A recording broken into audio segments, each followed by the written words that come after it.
ئەگەر لە ئێستادا گوزەر بکەیت بە شەقام و کووچە و کۆڵانەکانی شارە زووردا ئەستەمەڕێت لە چەندین تۆن بەرهەمی هەڵبژاو نەکەوێت، چونکە وەک جووریاران دەڵێن لە ئێستادا بەهۆی نەبوونی سایلۆ لە سنوورەکەیاندا و مەرجی حکومەت کە تەنها گەنمی نمرەیەکی وەردەگرێت ناچارن بەرهەمەکانیان لەبەر تیشکی گەرمای هاوین هەڵبڕێژن، هەرچەندە دەشزانن زیان بە بەرهەمەکانیان دەگەیەنێت. ئازاد نزیکەی 20 ساڵە خەریکی داچاندنی بەروبوومەدانەوێڵەییەکانە، بەڵام لە ئێستادا بێهیوایە لە هەوڵەکانی و پێی وایە بەم شێوەی ئێستا دۆخی ناهەمواری جووتیاران بەردەوامی پێ بدرێت لە چەند ساڵی داهاتوودا هەمووان واز لە پیشەکەیان دەهێنن.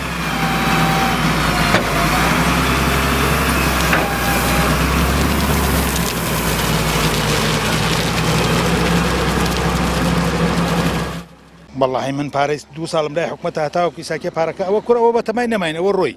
قەیناکە ڕۆیشتووەکە بەڵامەکی ئەوەی کە هەیە ئەمەشی سەرف ناکری ئیسا ئەوەکەی کە ڕۆی قەیناکە ئەگەر ژیانی فەلاح بەم شێوەی ئیساکێ بڕوا بڕێەوە من پێم وایە لە داهاتوودا بۆ زەمنێکی زۆر کورت ئیمساڵ یا ساڵێکی تر داهاتووە گەر بەم شێوەی سەبێ خەڵک جوتیار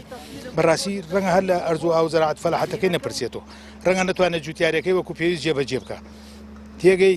جا بۆیە داوا لە حکومەتی هەرێمی کوردستانەکەین لە وەزارەتی کشت و کاڵەکەین لەلایەتی پەیوەندیدارەکەین بە زووترین کار ئاوڕێ لە وەزعی فەلاح و لە جوتیارەکان بکە وەڵڵاهی کەس نایەوێت کاکە لە ماڵە خۆ جێنیە خۆی خەڵک جێی 10 تەنگەم و 4 تەنگەم و 20 تەنگەم و 100 تەنگەمی کووا خەڵک جێ خۆی نابێتەوە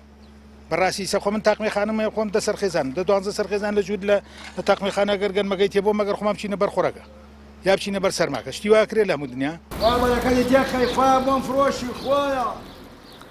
سەرۆکی شارەوانی شارە زۆر سەرڕای جەختکردنەوە لە پێویستی سایلۆیەک بۆ ناوچەکەیان، بەڵام ڕەتی دەکاتەوە هەڵڕژانی ئەو بەرهەمەدانە وێڵەیە زیانیان بەربکەوێت و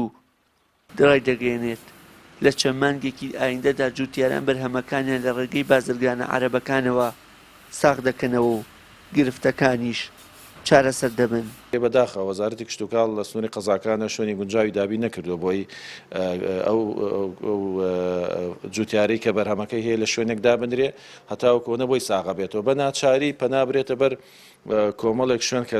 لە شەقامەکانە خۆی بینێتەوە کە کۆمەڵە شەقامن کەمتری ناچوی لەسرە چەندی ساڵ لە لێوەدا ئەندری و ئێمەش تا ڕادێک بۆی ئەو جوتیارە هەم گرفتی ساغ نەکردنەوەی بەرهەمەکەی هەیە هەم گرفتی نرخی ئێمەش بۆی زۆر لەسەریان قرس نەکەین تا ڕادێک کاراسانیمان بۆ کردوون بۆ مدەی چەند ڕۆژێکدا بنێت تا بەرهەمەکەی ساغا بێتەوە بۆی بە ناچاریە و ئەگەر بێت وی جرات لەگەڵ ئەوانە بکەن خۆی جرات ئاسانە توانی پێشام گوێزینە و نێژیان لە لێوەدانێ بەڵام کاتێکە جراتەکەین هەم جوتیارەکە تووشی گرفتە بێ هەمیش بەدیلیشمان نییە بۆی گرفتەکەی بۆ چارەسەکەی. زیاتر لە 60,000 دۆنم زەوی بۆ بەرهەمەدانە وێڵەیەکانی وەک گەنم و جۆ لە شارە زووردا تەرخان کراوە و کە بڕشتی 1 بۆ 10 و لە هەندێک شوێنی دیکەش 1 بۆ 20 دەبڕێت، بەڵام ئەمە نەبووتە هۆی بوژانەوەی گیرفانی بەتاڵی جوتیاران، چونکە تا ئێستا هیچ بەرهەمێکیان لە بازاڕەکاندا بۆ ساغ نەکراوەتەوە. وشیار محەممەد، کەناڵی ئاسمانی پەیام، شارە زوور.